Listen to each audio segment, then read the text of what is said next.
Quand on rencontre, on se rend compte qu'on prend en compte l'histoire de l'autre. Histoire de voir, histoire d'entendre. On prend le temps de l'échange et ça nous change. Si on s'arrête et qu'on y prête de l'attention baisse et on s'apaise en écoutant attentivement ce que l'autre a à nous apprendre pour nous surprendre. Des inconnus au coin d'une rue, des anonymes qu'on nomme ici, des amis d'amis à mi-chemin d'être connus qu'on apprend à connaître. Des écorchés, des abîmés, des passionnés, des inspirants, des déroutants, des questionnants, des étonnants, des dérangeants. Tous ces fantastiques se livrent ici, intimement, sur leur vie. Les anonymes, fantastiques.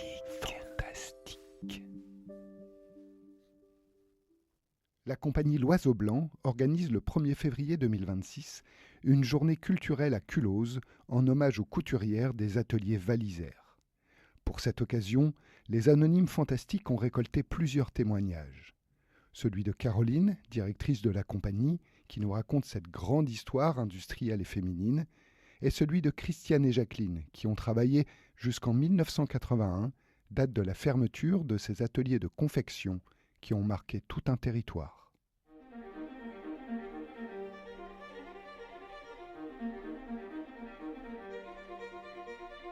Je m'appelle Caroline,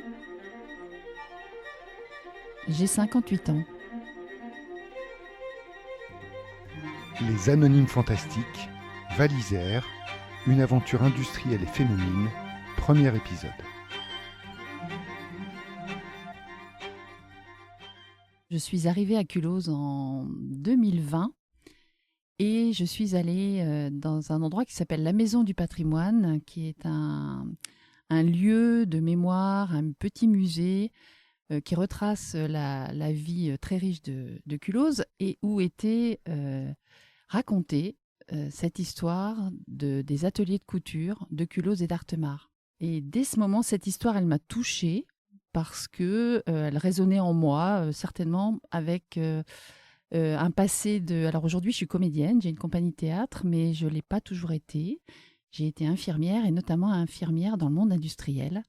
J'ai travaillé chez Moulinex, qui étaient des usines de femmes, et je pense que c'est une des raisons pour lesquelles cette histoire a résonné. Elle a d'autant plus résonné quand j'ai découvert que c'était une histoire féminine depuis le début, c'est-à-dire au début de la grande histoire de cette aventure industrielle Valisère qui en réalité a commencé à Grenoble. En 1857, Anne Perrin a perdu son mari. Elle s'est retrouvée veuve avec 10 enfants et sans le sou, sans beaucoup de revenus. Et elle s'est dit qu'il fallait absolument qu'elle trouve de quoi nourrir ses enfants. Et elle a commencé à créer un atelier de couture. C'était l'époque de la ganterie. Et Grenoble était un fleuron national de la ganterie. Et elle s'est dit que peut-être elle pourrait commencer à créer un atelier de couture pour faire des gants. Et de là est née une première histoire qui s'appelle Les gants Perrin avec Madame Auguste, parce que son mari s'appelait Auguste tout simplement. Et qu'à cette époque, c'était déjà incroyable d'être une femme chef d'entreprise, donc il ne fallait pas trop en demander quand même. Hein. Donc on l'appelait Madame Auguste plutôt que Madame Perrin. C'est une vraie saga familiale qui a commencé en 1860 donc à Grenoble, et une saga familiale qui, au bout du compte, a quand même créé un établissement à Grenoble qui a eu jusqu'à 1000 salariés. Et petit à petit, elle a embarqué donc ses enfants et notamment un de ses fils, Valérien, qui était très entreprenant et qui est parti à New York, qui est parti développer les gants Perrin aux États-Unis, qui s'est associé là-bas avec un autre entrepreneur et qui est revenu en France et à Grenoble avec une maille incroyable qu'on appelait l'indémaillable à l'époque et qui était tout simplement la fibre de nylon. Il est revenu donc avec cette découverte et pendant cette même période, les gants se vendaient de moins en moins. Donc, ils ont eu l'idée, petit à petit, de transformer l'entreprise en fabrication de sous-vêtements. Il n'y avait pas la mondialisation. Par contre, on cherchait quand même de la main-d'œuvre un peu moins chère, c'est pas nouveau. Et bien là, on allait en milieu rural, vers des femmes qui étaient contentes de travailler et dont la main-d'œuvre était moins chère. Donc à Culose, ça a commencé en 1921 avec une femme qui s'appelait Blanche Gratier, femme de directeur d'une grosse entreprise de Culose-Béon. Elle a vu toutes ces femmes qui trimaient pour nourrir leurs enfants et elle s'est dit que ce serait quand même bien de leur permettre de gagner un peu leur vie.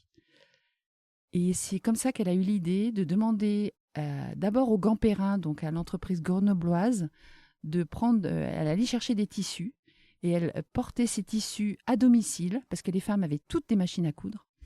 Et c'est comme ça que ça a commencé par coudre en fait des gants à la maison.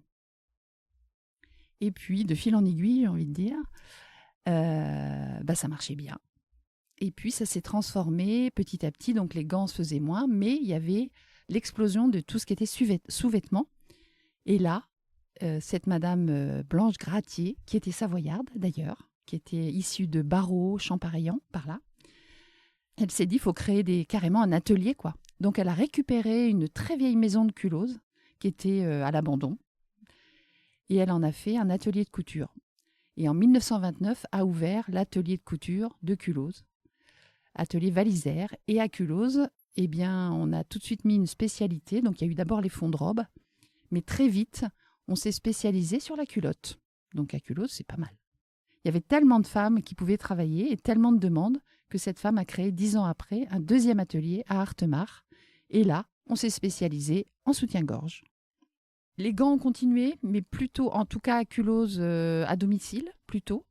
Voilà, les ateliers de couture, visiblement, enfin, ce que m'ont raconté les femmes, c'était uniquement sur les sous-vêtements. Mais elles ont aussi fait des soupulles.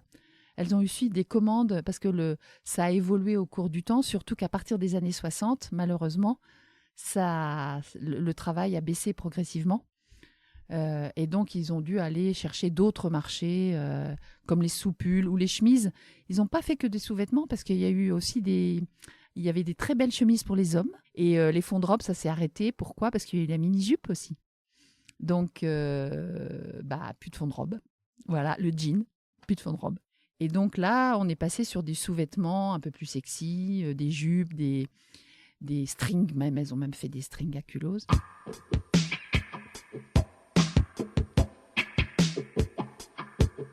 Et ce qui est intéressant aussi dans l'histoire, c'est que, en tout cas, dans ce que j'ai pu lire sur l'histoire de Valisère, parce qu'il y a très peu de choses décrites sur l'histoire de Valisère, que ce soit sur Internet ou en livre. Il n'y a même plus de livres à disposition pour raconter cette histoire.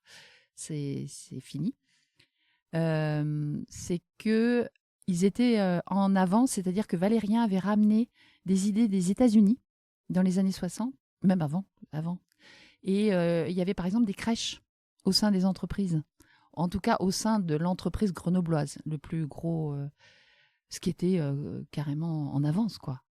Grenoble est resté jusqu'en 93. Aujourd'hui, l'usine a été rasée. Il y a un square qui s'appelle Valérien, du nom de Valérien Perrin.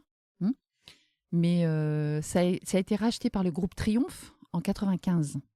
Valisère n'existe plus. Il y a encore un petit peu la marque. C'est une marque, je crois, un peu de luxe qu'on trouve encore.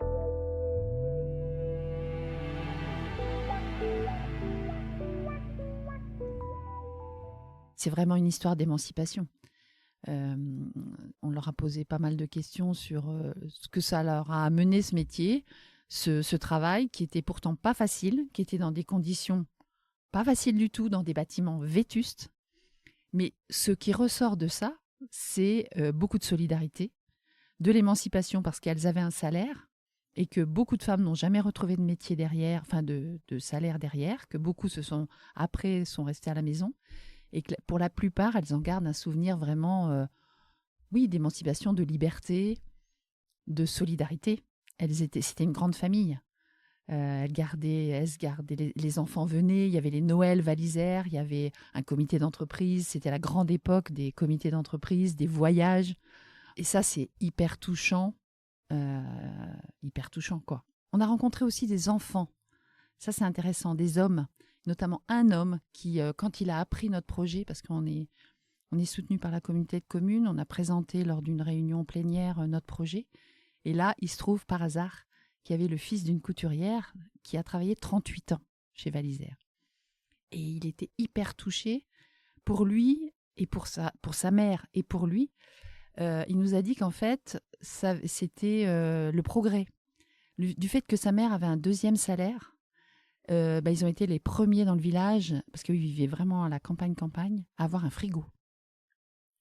Et il disait même, avec tout... En fait, après, il y a eu une émancipation. Alors, après, les positives, je ne sais pas, on n'a pas jugé de ça, mais du coup, ils avaient toujours besoin d'être dans le progrès. Moi, quand il me racontait son histoire, j'entendais la complainte du progrès de Boris Vian, quoi. C'était ça. Et je ne sais même pas s'ils ne se sont pas endettés, du coup.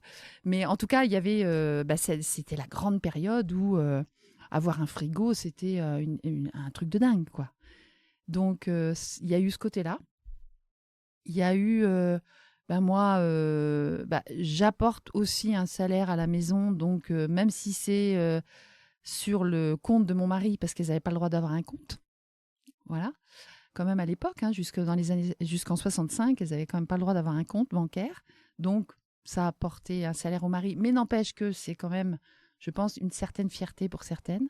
Voilà. Il y avait des femmes qui étaient seules, ça arrivait de temps en temps, qui n'était pas facile pour elles, avec un enfant, par exemple, on nous a raconté aussi. Mais elle s'est offert son premier manteau ou son premier transistor. J'ai récupéré un article de 1951. Il est fabuleux, cet article. Il est féministe. Il est écrit par un homme. Je pense que si j'ai fait ce projet, c'est en partie grâce à cet article qui me touche à chaque fois que je le lis, qui remet en avant, donc c'est un article du Dauphiné libéré, donc local, sur les ateliers de Culose et Artemare, et qui dit bien que on oublie souvent, parce qu'en fait, quand on parle de Valisère, jamais ces ateliers ruraux sont cités dans le groupe. Jamais. On parle jamais de Culose et encore moins d'Artemare. Et il dit bien qu'il faut rendre aussi hommage à ces femmes du milieu rural. Alors, ce qui est étonnant, c'est qu'il dit que tout est relatif. C'est ça qui est intéressant. Parce qu'effectivement, on nous dit qu'elle gagnait plutôt moins qu'à Grenoble. Par contre, dans cet article, c'est marqué que certaines femmes gagnent plus à Culose que leurs maris qui sont cheminots en 1951.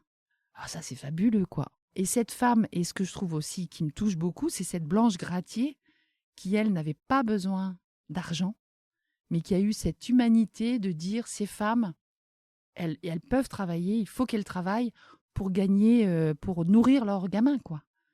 Et effectivement, même si elles étaient payées un peu moins cher qu'à la ville, mais la vie était aussi moins coûteuse en milieu rural, surtout qu'il y en avait qui avaient des fermes, par exemple, elles faisaient double métier aussi. Malgré tout, même si elles gagnaient moins, c'était une formidable émancipation pour le coin. Il n'y a plus jamais eu ça à Culose et Artemare. Enfin, dans l'histoire c'est pour ça que c'est incroyable.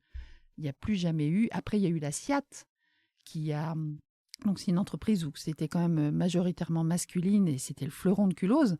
Mais Valisère était là avant.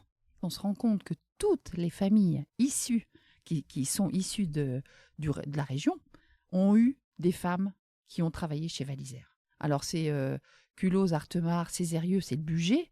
Le Val-Romé, qui est un peu plus haut, c'est aussi la Chautagne, qui est limitrophe. Donc il y avait des femmes qui venaient de Chautagne en vélo.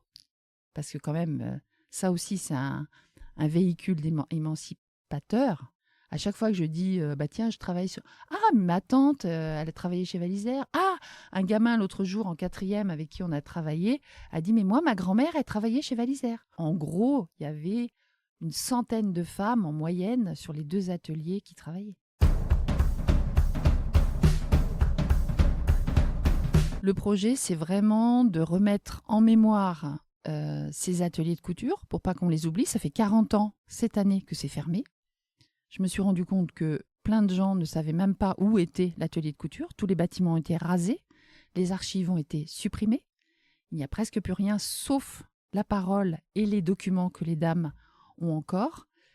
Donc ce projet, c'est devenu un projet artistique parce que c'est mon métier. Il y a plusieurs étapes avec des rencontres, du recueil, de l'enquête, du recueil de témoignages, bien sûr. Ensuite, des rencontres intergénérationnelles qu'on a déjà faites avec des collégiens qui ont posé des questions aux dames. Je me suis associée d'ailleurs sur ce projet avec une autre compagnie qui s'appelle Comme un arbre création, qui est donc Carla Condrexion, qui est comédienne aussi et qui travaille beaucoup sur les témoignages, sur les témoignages de femmes, sur l'émancipation féminine dans sa compagnie. C'est un peu sa ligne artistique. Donc ça avait du sens qu'on s'associe toutes les deux sur ce projet. Et puis de ramener aussi autour de nous différentes interventions artistiques. Des musiciens vont venir parce qu'on va faire un gros événement le 1er février avec un musée itinérant de la machine à coudre, avec un artiste couturier de la Drôme, un groupe de musique qui a déjà travaillé sur des chansons à texte sur les femmes et les couturières. Et l'idée, c'est d'embarquer avec nous un maximum de gens et au final, d'artistes aussi, et au final, surtout, de créer un spectacle professionnel pour 2027 qui, on espère, tournera dans le budget, bien sûr, en région Rhône-Alpes et plus loin si possible, parce qu'il y avait 15 ateliers de couture en milieu rural, notamment pas mal en Isère, du côté de Mins. Et ça serait chouette de pouvoir rappeler à tous ces territoires qu'ils ont eu des ateliers de couture créés par une femme veuve avec 10 enfants au départ. Les Anonymes Fantastiques, Val-Isère, une aventure industrielle et féminine, un témoignage en 2 épisodes. Montage et réalisation Adrien Cuignet pour Radio Hellebore 105.9 FM en DAB 6D Chambéry local, à retrouver en podcast sur radio-hellebore.com.